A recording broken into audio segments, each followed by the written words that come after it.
రోజు రోజుకి గోల్డ్ రేట్లు పెరుగుతున్నాయి. తాకట్లో ఉన్న బంగారానికి వడ్డీలు పెరుగుతున్నాయని టెన్షన్ పడుతున్నారా? కొమ్మూరి గోల్డ్ వచ్చాక ఆ టెన్షనే పోయింది. కొమ్మూరి గోల్డ్ ఈ రోజుకి ఎగ్జాక్ట్గా 2 వీక్స్ అయిపోయింది. ఎందుకంటే 6th జరిగింది, ఆ రోజు కూడా శనివారం. సో ఈరోజు 20th, ఎగ్జాక్ట్గా 2 వీక్స్ అయింది. 2 వీక్స్ అయినా కూడా ఇప్పటి వరకు క్లారిటీ అయితే లేదు. అంటే అసలు జంతువులు తీసుకెళ్ళాయనే దానికి ఎటువంటి ప్రూఫ్స్ లేవు. ఎందుకంటే దాదాపు 200 నుంచి 400 మంది వెతుకుతున్నారు. ఇప్పటి వరకు జంతువులు ఏమన్నా తీసుకొని ఉంటే బట్టలు కానీ, ఆ అమ్మాయి పట్టీలు కానీ ఇవన్నీ ఎక్కడో చోట దొరికేవి. తర్వాత లాక్కుపోయిన ఆనవాళ్ళు ఉండేవి, బ్లడ్ ఉండేది, హెయిర్ ఉండేది, అవన్నీ ఉండేవి. కాబట్టి అది కనిపించలేదు. అట్లాగే కొండ చెలువ లాంటిది అటాక్ చేసినా కూడా ఆనవాళ్ళు దొరికేవి. ఇక నెక్స్ట్ వచ్చి ఎవరైనా ఎత్తుకొని వెళ్ళి ఉండాలి.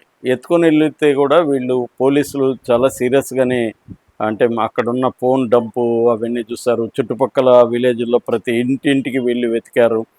ఆ టైంకి ఎవరైనా మిస్ అయ్యారా విలేజ్లో అని వాళ్ళ అనుమానితులంతా పిలిపించి విచారించారు. అట్లాగే అక్కడ ఇవి కొంతమంది గాంజా బ్యాచ్ ఉంటే వాళ్ళని పట్టుకొని విచారించారు. కూలీలు వచ్చి ఉంటే వాళ్ళని విచారించారు. తర్వాత అక్కడ ఈ జీడి పిక్కలు ఏరుకునే వాళ్ళని విచారించారు. సీసీటీవీలని పరిశీలించారు. ఇట్లా అంటే టెక్నికల్గాను, ట్రెడిషనల్ పద్ధతిలోనూ అన్ని రకాలుగాను చూశారు. సో ఇది మిస్టరీగా మిగిలిపోయింది. ఇప్పుడు ఏంటంటే కొత్త ఫుటేజ్ వచ్చి మరింత కన్ఫ్యూజ్ చేస్తుంది. సీసీటీవీ ఫుటేజ్ కొత్తగా వచ్చింది. అందులో ఏముందంటే 12:42 మెయిన్ రోడ్లో ఈ కుక్క ఒకసారి ఇట్లా బయటికి రోడ్డు మీదకి వస్తుంది, వెక్కిలేదు వస్తే మళ్ళీ వెళ్ళిపోయి మళ్ళీ కాలిబడినాక వచ్చి పక్కకి వెళ్ళిపోయింది.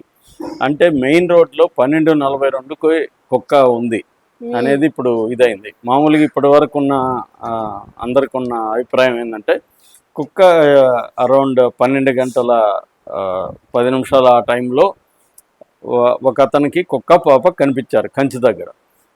అతను వచ్చి వేరే కుర్రాళ్ళకి చెప్పారు, ఆ కుర్రాళ్ళు వచ్చి వీళ్ళకి చెప్పారు. ఇది ఇప్పుడుకున్న సీక్వెన్స్. కానీ మరి 12:20 ఆ ప్రాంతంలో అతనికి కుక్క కనిపిస్తే 12:42కి కుక్క మెయిన్ రోడ్డుకి ఎందుకు వచ్చింది పాపను వదిలేసి? అంటే అక్కడే ఏదన్నా జరిగిందా? ఆ టైంలోనే పాపను ఎవరైనా ఎత్తుకుపోయి కుక్కని కొట్టడము ఏమైనా చేస్తే అది ఇట్లా పారిపోయి వచ్చిందా? లేకపోతే ఏమైనా జంతువు అటాక్ చేస్తే కుక్క భయపడి పారిపోయి వచ్చిందా? అంటే మామూలుగా అయితే కుక్క పాపుతో ఉండాలి, లేదు వాళ్ళ ఇంటికి వెళ్ళాలి. ఈ రెండు కాకుండా మెయిన్ రోడ్డుకి వచ్చి, అంటే అదేదో అలజడిగా మెయిన్ రోడ్డు మీదకి వచ్చేసి వెళ్ళిపోయినట్టుగా కంగారుగా ఉంది. సో దీన్ని బట్టి ఏమర్థం అవుతుందంటే 10 నిమిషాల గ్యాప్లోనే ఏదో జరిగింది. ఎందుకంటే కుక్క అక్కడి నుంచి రావడానికి కూడా కొంత టైం పడుతుంది మెయిన్ రోడ్డుకి రావడానికి. సో ఒక 10 minutes గ్యాప్లో ఏదో జరిగింది, అప్పుడే జరిగిపోయింది, తర్వాత లేదు. ఎందుకంటే ఆ లోపల వీళ్ళు కూడా జనం సెర్చింగ్ కూడా ప్రారంభించారు. సో అక్కడ లోపల ఏం జరిగింది, ఎవరైనా తీసుకెళ్ళి ఉంటే కూడా దూరం వెళ్ళే అవకాశం లేదు ఆ టైంలో. అంటే 15 నిమిషాల్లో ఎంత దూరం వెళ్తారు?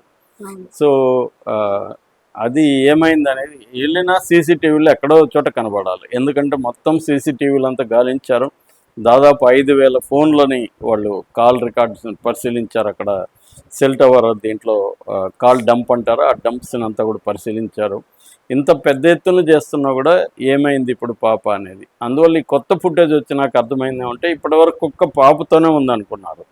ఇప్పుడు కుక్క అప్పుడే బయటకు వచ్చేసి మళ్ళీ ఎక్కడికి వెళ్ళింది 3 రోజులు అనేది కూడా ఇప్పుడు పెద్ద మిస్టరీగా మారిపోయింది. మామూలుగా అయితే వాళ్ళ ఇంటికి రావాలి, 3 రోజుల తర్వాత కుక్క ఇంటికి వచ్చింది. కానీ అప్పటికప్పుడు కుక్క భయపడి పారిపోయి మెయిన్ రోడ్లో కనబడి ఆ తర్వాత ఇంకా పాపతో కుక్క లేదనేది క్లారిటీ వచ్చేసింది. సో కుక్క ఎక్కడికి పోయింది 3-4 రోజులు, ఎవరి దగ్గర ఉన్నది, ఎక్కడికి పోయింది అనేది ఇప్పుడు అదొక మిస్టరీగా మిగిలిపోయింది. ఎందుకంటే కుక్క చనిపోయిన దానికి కారణం ఏంటనేది ఇప్పటి వరకు పోలీసులు ప్రకటించలేదు. అంటే పోస్ట్ మార్టం రిపోర్ట్ వచ్చింది కానీ దాని ఇదంతా టాక్సికాలజీకి అండ్ ఫోరెన్సిక్ సైన్స్ ల్యాబ్ పంపించారు. మనం మామూలుగా చాలా కేసుల్లో చెప్పుకుంటాము, ఫోరెన్సిక్ సైన్స్ ల్యాబ్ పంపిస్తే ఇంకా కేసు మటాష్. అది ఎప్పుడు వస్తుందో ఎవడికి తెలియదు. దాని తర్వాత డీటెయిల్స్ ఏం చెప్పరు, ఫోరెన్సిక్ ల్యాబ్లు ఏమొచ్చిందో ఎవరు ప్రకటించరు. ప్రతి కేసులోనూ క్రైమ్ కేసులో మనకి ఎలాగా కనబడుతుంది. అంటే ఇక్కడ బిఎన్ఎస్ కొత్త చట్టం 2023లో వచ్చినప్పుడు హోంమంత్రి అమిత్ షా ఏం చెప్పాడంటే ఎవరీ డిస్టిక్కి 2 ఫోరెన్సిక్ సైన్స్ ల్యాబులు పెడతాము అని చెప్పారు. కానీ ఇప్పటికి కూడా అదేమీ జరగలేదు. ఆల్రెడీ 3 ఏళ్ళు అయిపోయింది. సో అందువల్ల ఏమవుతుందంటే ఎక్కడో వైజాగ్లోనో హైదరాబాద్లో ఎక్కడో ఒకటి ఉంటాయి, వాళ్ళకి ఎంత స్టాఫ్ ఉన్నారు ఎంత ఉందో మనకు తెలియదు. సో ఏదేమైనా క్రైమ్ ఇన్వెస్టిగేషన్ అనేది ఎక్కడ ఆగిపోతా ఉందంటే ఫోరెన్సిక్ సైన్స్ ల్యాబ్లో ఆగిపోతుంది. అక్కడ నుంచి ఇంక డీటెయిల్స్ వస్తే కానీ మేమేం చేయలేమన్నట్టుగా వీళ్ళు ఉండిపోతారు.